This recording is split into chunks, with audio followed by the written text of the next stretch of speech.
As you probably saw in my background, I'm not a social scientist. My background is medicine, but so He's a heart surgeon. please do not expect any sophisticated thinking behind my social, thinking behind my presentation. I'm just going to talk to you a little bit about EVKAF administration, which is the oldest institute in Cyprus. It has been around for 448 years. And I begin my presentation with this beautiful picture from Girne Dağları, Beşparmak Dağları, Kyrenia Mountains.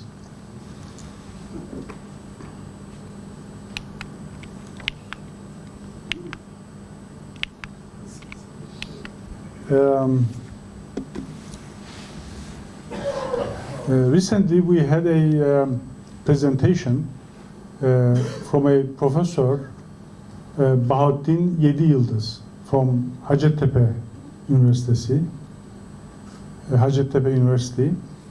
who is a professor of history and outstanding scientist.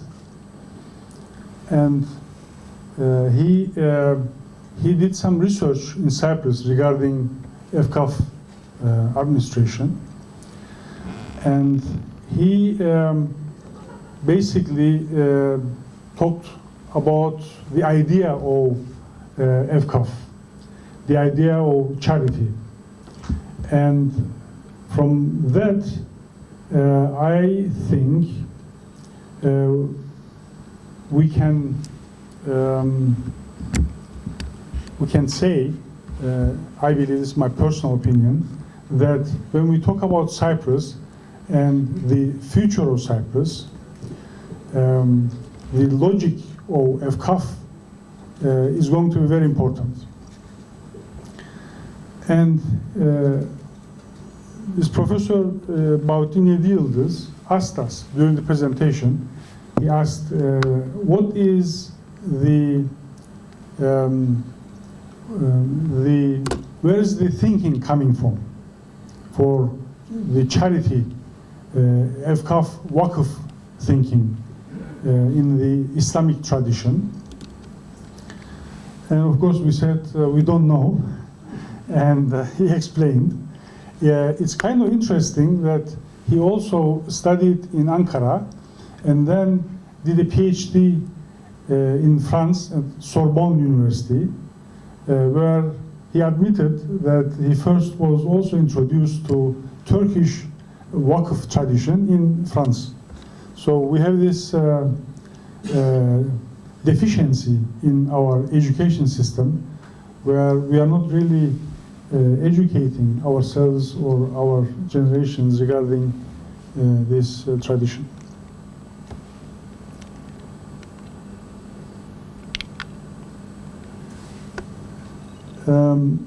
Professor Yediyıldız said that the tradition is based on a verse from the Holy Quran, the Islamic holy book, and it's written here in Turkish, where it can be roughly translated to say that every nation has a way and you Muslims must compete in doing good.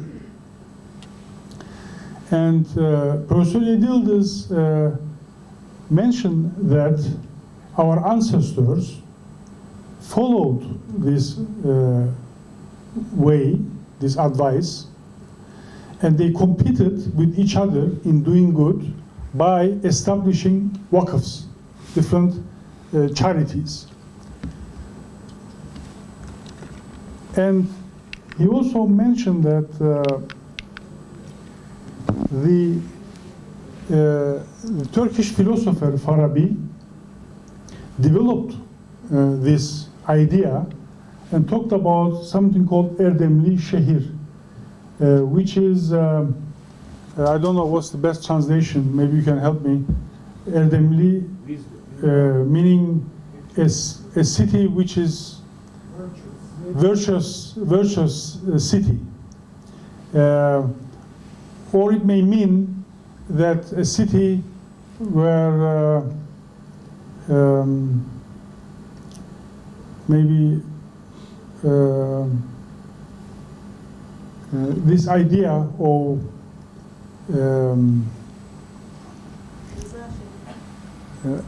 nasıl? Rıza Şehri. In other words, a city where the people are, well, let's talk about what he said, and then maybe it will become more clear. He mentioned that it is a city where people are competing with each other to help each other to have a better community. Okay? So the meaning is every member of the community, or most members of the community, are competing with each other in doing good, helping each other, and then to make the place a better place. And then the second point is that in the state, cities are competing with helping each other to become a virtuous state. And of course, the next point is that hopefully countries will be helping each other to become a better world. And I'm mentioning this because I believe that in Cyprus we kind of experience this attitude for some time. And what we saw in Cyprus was that as Europe experienced the feudal system, as you know, in the feudal system you have these lords owning the country, and people are working for them. What we saw in Cyprus was when the Ottomans, when the Turks came to the island, they did exactly opposite of the feudal system, which was that they follow this tradition. And the tradition was when a new place is conquered by the Ottomans, like Cyprus, the state gives the generals, the pasha or the pashas, a lot of property, thousands of acres of properties, a lot of land, a lot of buildings, a lot of money. And the idea is that the pasha will have a lot of power, so that when he's ruling the place, he won't have any difficulties. And the point, the tricky point, or the interesting point is that if the pasha has, say, 1,000 acres of land, he has two choices. Choice one is that he uses that 1,000 acres as his working in Cyprus, for example, and then when he goes back, he gives it back. Okay? So that 1,000 acres goes back to the state. The pasha no longer owns the 1,000 acres. The second choice is that the pasha has the right to make waqfs and donate these properties, and then when he goes back, of course the properties, the waqfs, will remain as waqf, as charity. and will continue to work as a waqf, as a charity forever.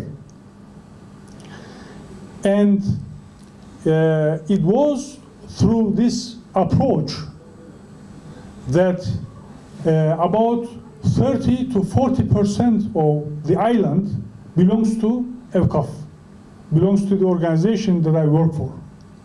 30 to 40% of the island.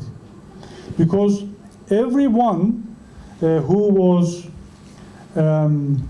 sent, every Pasha who was sent, like for example Abdullah Pasha or Lala Mustafa Pasha, when they came, they donated most of the acres that was given to them. In addition to the properties that they themselves bought with their own money, and they made waqfs. For example, I'm going to talk about Marash, Kapalı Marash as an example. We still have the documents showing where Lala Mustafa Pasha and Abdullah Pasha, they bought these properties and they made waqfs of them. And so the idea when they make these waqfs is that instead of like the feudal system, one lord and thousands of people working for the lord without owning anything, in the waqf system, a rich man, a pasha or someone else, will donate the properties, and then people can go and rent those properties for small amounts of money and work for themselves, cultivate the land, and whatever they produce, sell it, and then they'll be working for themselves instead of everyone working for a lord or for a king or whatever.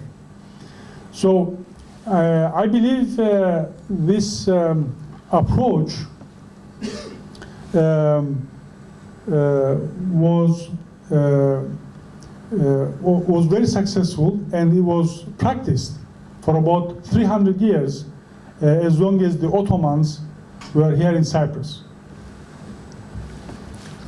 So I hope I made myself clear regarding this point. As I said, I'm not a social scientist, so I'm not familiar with all the terminology that you guys may be using in your presentations. But with this attitude, with this approach, over the years in Cyprus, more than 2,200 waqfs were established, which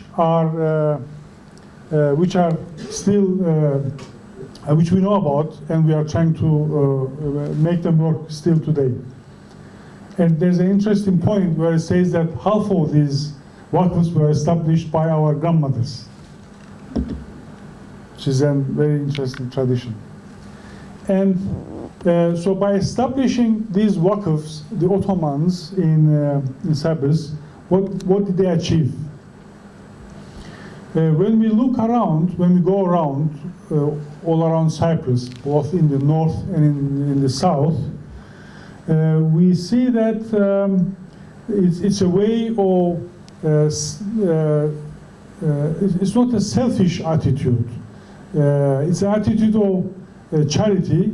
It's an attitude of helping others and helping the communities, where you cannot find any palaces or mansions built by Ottoman generals for their own pleasure.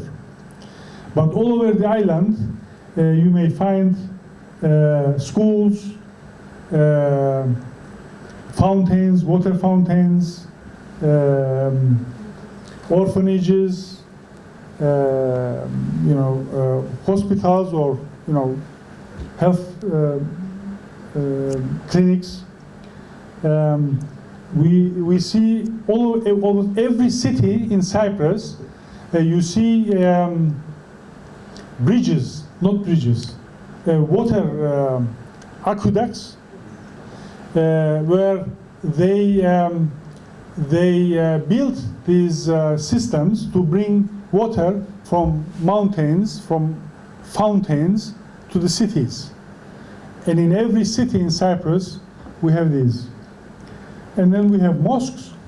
And then one of the very beautiful traditions is that as they established these waqfs, they did not discriminate between Turks or Greeks or Armenians or Muslims or non-Muslims, Maronites or others.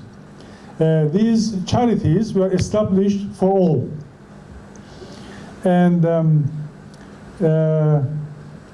for example, I have an interesting anecdote that I always like to share, where when I started working at FCAF 6 years ago, one of the first people to visit me were representatives of the Armenian community in Cyprus.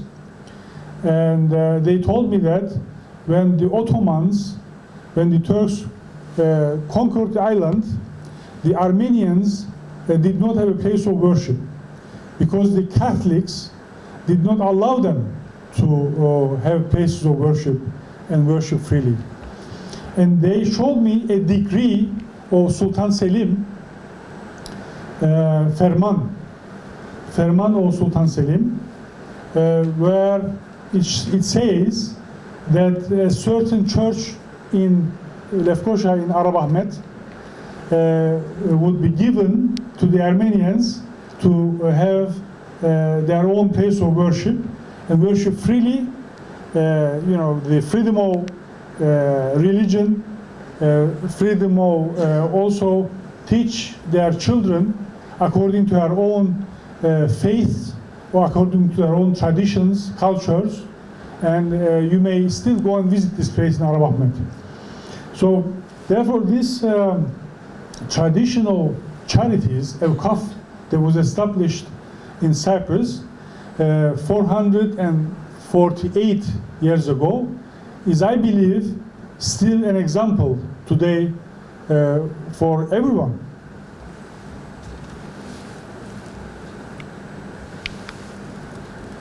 And when we talk about these charities established... Professor, you have last 5 minutes, please. And to give you an example, this is Büyükhan, that in Lefkoşa. This is the first social housing that was established by the Evkaf administration. And still today, we rent these places for the needy. This is one of the water systems that I mentioned.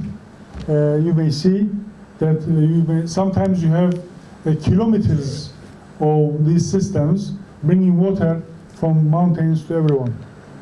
And this is a library, and this is a mosque in Larnaca.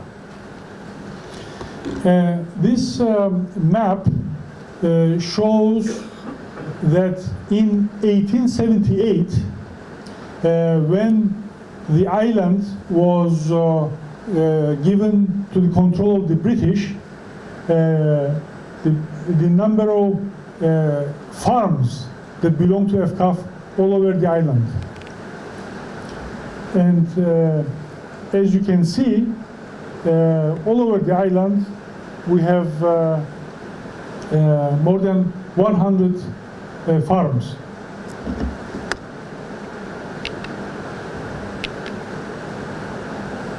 And again, in 1878, the number of mosques that are present in Cyprus are around 500.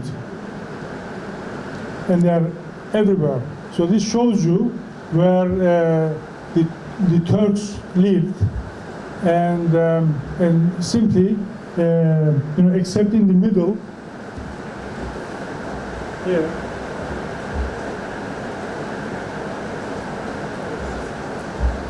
that area are high mountains where you don't have communities living there. Other than that, everywhere you can see Turkish presence. And what we see is that During the British time, we have an unfortunate happenings where what the Ottomans did was to take the properties and make them wakf, make them charities, and give it to people, give it to the use of the people. When the British came, they tried to go back from the wakf system back to the feudal system, where what they did was lot of the properties of the FKF were given to individuals. I mean, this is such a crime, because what you are doing is what is supposed to be given for the public, for the use of the public, you are taking it, and instead you are making a few people rich. So say 500 acres of land that is used by maybe many individuals, we are taking it and giving it to one or two persons, and those people will become rich, and then everybody else will work for them. So what happened during the time of the British is kind of going back to the feudal system. And about 90% of FK properties were transferred to the Greeks, individuals. Of course, this is against FKF law and international law, but this is what happened, and it will take. I will just finish my talk by showing you an example of a deed, a British deed, where it shows that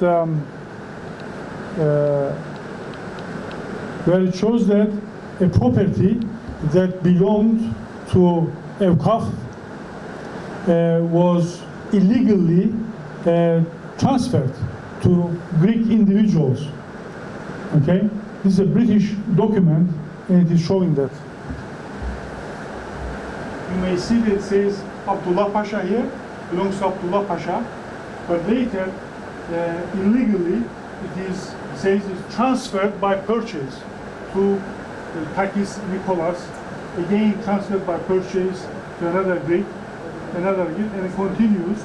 And now, the last Greek person is claiming that the property belongs to him, even though when the British came to the island, they signed the document, they signed an agreement saying that the Wakf properties will be controlled according to the Wakf law, which says that Wakf properties cannot be sold, cannot be transferred under any situation, any condition to anyone. It's a Wakf property forever, which is the case all over the world. But against international law, these were done. So the point is, it is not just a matter of transferring these properties to Greek individuals. But the point is, a land that is dedicated for benefit of the community, you are taking it and giving it to one person for the benefit of one person. And that is a crime. It's a crime against humanity, in my opinion. Okay.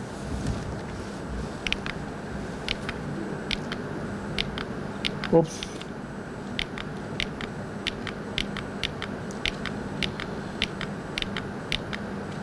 There's something wrong with this. Anyway, I would like to thank you for your attention.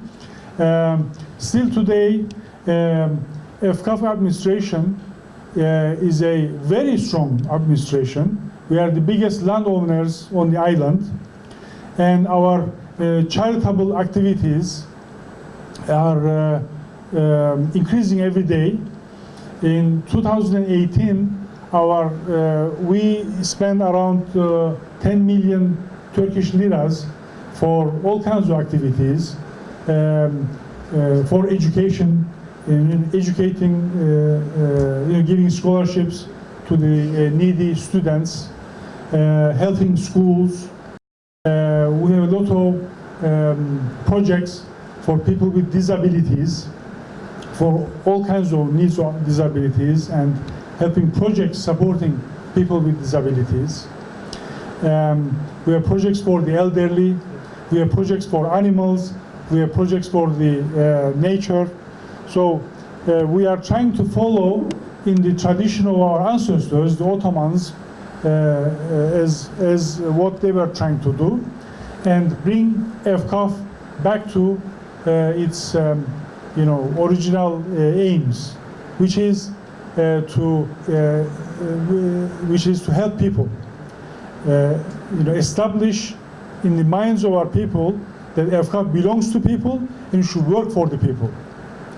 And also, I believe for Cyprus, the idea that we mentioned at the beginning, you mentioned virtuous city, the idea of Farabi, that we have people helping each other, cities supporting each other, helping each other, and then states supporting, helping each other, I think is probably one of the greatest ideas for establishing peace locally or internationally. Thank you very much.